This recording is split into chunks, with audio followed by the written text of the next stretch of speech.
I never imagined my marriage would fall apart the way it did. But now, looking back with the sharp clarity that hindsight brings, I can see the warning signs were always there. Little fractures in the foundation I chose to ignore, convincing myself that everything was fine, that we were fine. Zachary and I had been married for 4 years. On the outside, we lived what most would call a steady life. Our small but cozy house, a sagging couch, a cabinet filled with mismatched mugs. 2 stable jobs, a predictable routine that gave us security, even if it lacked adventure. We weren't one of those picture-perfect couples online, but I believed we had something lasting, something genuine. Yet beneath that comfort, something unspoken lingered. An unease I didn't fully notice until it was too late. And it all began, or maybe it began long before, with Austin. Austin had been my friend since college. Over 10 years of memories, pulling all-nighters before exams, crying over heartbreaks, laughing ourselves breathless at dumb inside jokes. Yes, there had once been a brief spark between us. A kiss, a short fling that ended as quickly as it started. It had never been serious, and in my mind, it was long buried under years of platonic friendship. To me, Austin was a constant, familiar and safe. But to Zachary, he was something else entirely, a threat. First, Zachary never said much. He was civil when Austin came up, even friendly when they met. But with time, I noticed subtle shifts. The way his jaw tightened when I laughed at something Austin texted. The shadow that passed over his face when I shared an old story from college. I brushed it off, told myself Zachary was being insecure.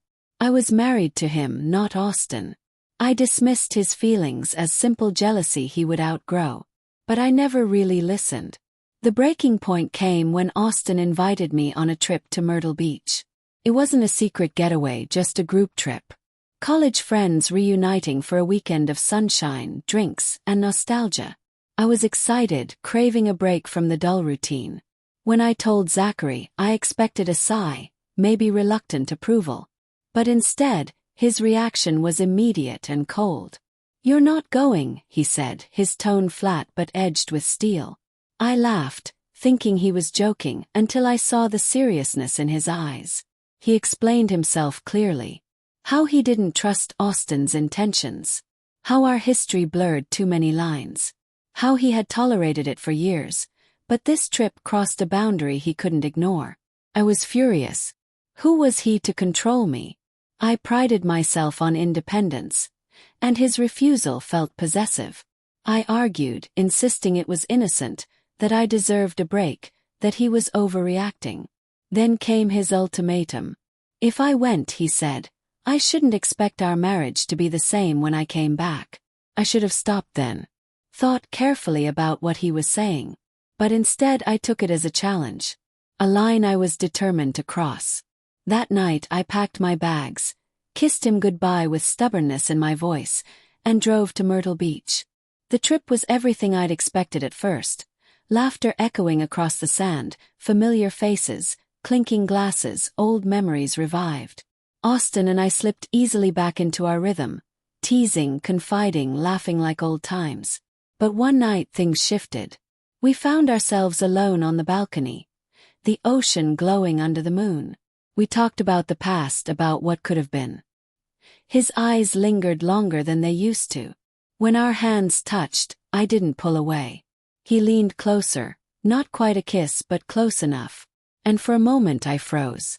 I didn't kiss him, but I didn't stop it fast enough either. I told myself it was nothing, just nostalgia mixed with alcohol. But deep down I knew better. The next day, still hazy, I made another mistake. Austin and I took a photo on the beach. Me in a bikini, his arm casually around my waist. Our smiles bright, careless. I posted it on Instagram with a thoughtless caption. Living my best life. I didn't think about Zachary. Didn't think about how that picture would cut him. Didn't think at all. When I got home, silence greeted me. Zachary's car was in the driveway, but his presence was gone. The closet half empty. His keys missing. His things gone. I called him in a panic. When he finally answered, his voice was flat, detached. "I'm done, Paisley," he said. I saw the picture. I warned you what it would mean. I stammered excuses, insisting it wasn't what it looked like. But he cut me off. You chose him. You humiliated me. You mocked our marriage. Then he hung up. I stood there frozen, the weight of it all crushing me. The fallout was merciless. Friends, family, even distant acquaintances messaged me. Did you really think that was okay? That photo was disrespectful. How could you do that to Zach? I deleted the post, but it was too late. The damage was done. And Austin, whatever flicker there had been, disappeared the moment reality returned. There was no romance, no future. Just blurred lines and a lifetime of regret. When Zachary finally came back weeks later, it wasn't to fix things. It was to end them. He looked older, exhausted. His voice cracked when he spoke. I trusted you. I told you my feelings, and you didn't care. I wasn't asking you to give up your friends. I was asking for respect. And you threw it away. I tried to apologize, to explain, but he wasn't listening anymore. He walked out, and this time he never returned. In the months that followed, I was left with nothing but guilt and endless memories of the choices I had made. I replayed every moment, every time I brushed off his concerns, every time I chose pride over compassion. I thought I was defending my freedom. But really, I was tearing apart the man who loved me most. Zachary started therapy. I heard through mutual friends that it helped him heal. He filed for divorce, and I didn't fight it. How could I? I had destroyed something sacred, something that couldn't be repaired. Looking back now, I see it clearly. It wasn't just a trip or a picture. It was every chance I had to choose my marriage, and didn't. Austin drifted away too. We don't speak anymore. There was never a happy ending there, only a moment that cost me everything. Zachary is gone, and I'm left with the painful truth. Love isn't about pride or defiance.